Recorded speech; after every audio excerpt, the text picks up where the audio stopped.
In the warm soil of the eastern Mediterranean and Western Asia, one of the oldest cultivated fruits on Earth began its long companionship with humankind. The fig is not, in the strictest sense, a fruit at all.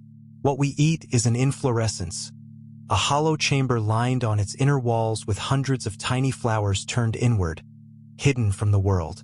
To bloom in secret is a strange ambition for a plant, and it demanded a partner willing to enter the darkness. That partner is the fig wasp, an insect smaller than a grain of rice, whose entire existence is bound to the tree it serves.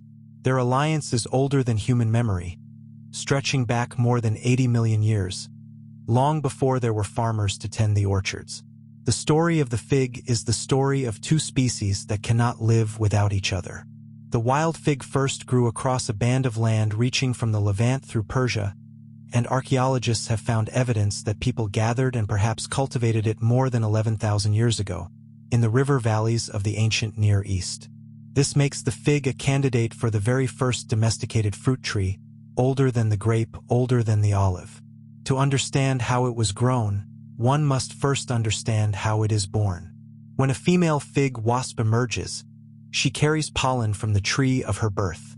She seeks a fig in just the right stage, called the receptive phase, and forces her way through a narrow passage at its base. The opening is so tight that she often loses her wings and antennae as she enters, sealing her fate inside. Once within, she pollinates the flowers and lays her eggs, then dies, her brief journey complete. Her offspring hatch within the fig, mate, and the new females gather fresh pollen before flying out to begin the cycle again. This intricate dance is why the cultivated fig presented ancient growers with a puzzle. Many prized varieties produce only female flowers and bear no wasps of their own. The Romans and earlier peoples discovered a remedy they did not fully understand. They would hang branches of wild capri figs, which housed the wasps, among the cultivated trees, allowing the insects to carry pollen across. This practice, known as caprification, was described by writers in the ancient world and is still used in some orchards today. Yet many of the figs eaten across the world now require no wasp at all. Through long selection, growers cultivated varieties that ripen their fruit without pollination, a process called parthenocarpy. The common fig, including the familiar mission and brown turkey types, swells and sweetens on its own, freeing the farmer from dependence on the insect. Figs thrive in dry, sun-drenched climates with mild winters. They are propagated easily from cuttings, taking root where a branch is simply pressed into the earth. A tree may bear 2 crops in a single season, an early breba crop on last year's wood and a main crop on the new growth.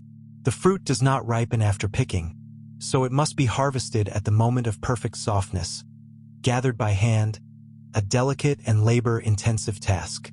Because the ripe fig spoils within days, most of the harvest has always been dried, transforming a fragile delicacy into a food that could travel and endure. Throughout history, the fig has carried meaning far beyond the table. It appears in the earliest sacred texts, shading prophets and feeding kings. Its leaves clothed the first humans in scripture, and its sweetness became a symbol of abundance and peace. Greek athletes ate figs for strength, and caravans carried dried figs across deserts as portable sustenance. Today, the world grows more than 1 million tons of figs each year, with Turkey, Egypt, Morocco, and the countries of the Mediterranean leading the harvest. Some are sold fresh in season, but the greater part are still dried, pressed, and packed much as they were thousands of years ago.